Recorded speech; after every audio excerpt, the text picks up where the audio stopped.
మా ప్రభుత్వం ప్రవేశపెట్టిన శ్వేతపత్రాలు ఒకటి ఆర్థిక శాఖకు సంబంధించిన విషయం నిన్న పూర్తి స్థాయిలో ప్రభుత్వం వాస్తవాలను వివరించే ప్రయత్నం చేసింది.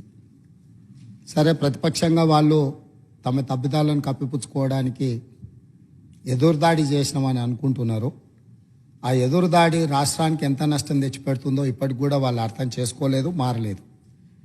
ఈరోజు కూడా మా ఉప ముఖ్యమంత్రి గారు తెలంగాణ రాష్ట్ర ఇంధన శాఖ శ్వేతపత్రాన్ని ఈ సభలో ప్రవేశపెట్టి సభ్యులందరితో చర్చ చేసి తెలంగాణ రాకంటే ముందు ఉన్న పరిస్థితి, తెలంగాణ రాష్ట్రం వచ్చిన తర్వాత గత ప్రభుత్వం 9.5 సంవత్సరాలలో తీసుకున్న నిర్ణయాలు, ఆ నిర్ణయాల వల్ల వచ్చిన ఫలితాలను, దుష్ఫలితాలను సభ ముందు పెట్టడం ద్వారా, ఎందుకంటే ఏ రోజు కూడా 9.5 సంవత్సరాలలో ఆనాటి ప్రభుత్వం వాస్తవాలను సభ ముందు పెట్టడానికి కానీ చర్చించడానికి కానీ ముందుకు రాలే.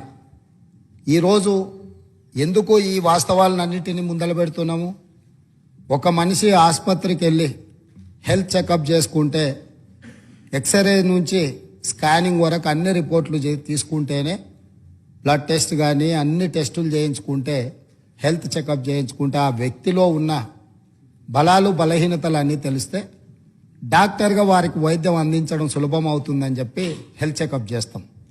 అట్లానే ఈరోజు విద్యుత్ శాఖను పూర్తి స్థాయిలో స్కానింగ్ చేసి వాస్తవాలను వారు ముందల పెట్టి, వారు తప్పులు జరిగిన వాటిని అర్థం చేసుకొని అవగాహన లోపం వల్ల జరిగిందా, ఉద్దేశపూర్వకంగా జరిగిందా, ఇవన్నీ ఒక చర్చలో బయటకు వస్తాయి. కాకపోతే వాస్తవాలను ఒప్పుకొని హుందాగా 10 సంవత్సరాలు పరిపాలన చేసిన అనుభవం ఉంది మాకని పదే పదే చెప్తారు. ఆ అనుభవాన్ని ఇప్పుడైనా తెలంగాణ రాష్ట్రంలో విద్యుత్ సరఫరాలో, విద్యుత్ ఉత్పత్తిలో సామర్థ్యాన్ని పెంచుకోవడానికి వారు ఉపయోగించుకుంటే బాగుండేది. నేను సూటిగా 3 అంశాలను ప్రస్తావించదలుచుకున్నా. మాజీ మంత్రి జగదీశ్వర్ రెడ్డి గారు ప్రభుత్వానికే సవాల్ విసిరిండ్రు, మీరు విచారణకు ఆదేశించండి, మేము సిద్ధంగా ఉన్నామని.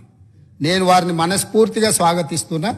3 అంశాల మీద ఈ ప్రభుత్వము పూర్తి స్థాయిలో విచారణకు ఆదేశిస్తాము, జ్యుడిషియల్ ఎంక్వైరీ చేయడానికి ప్రభుత్వం సిద్ధంగా ఉంది.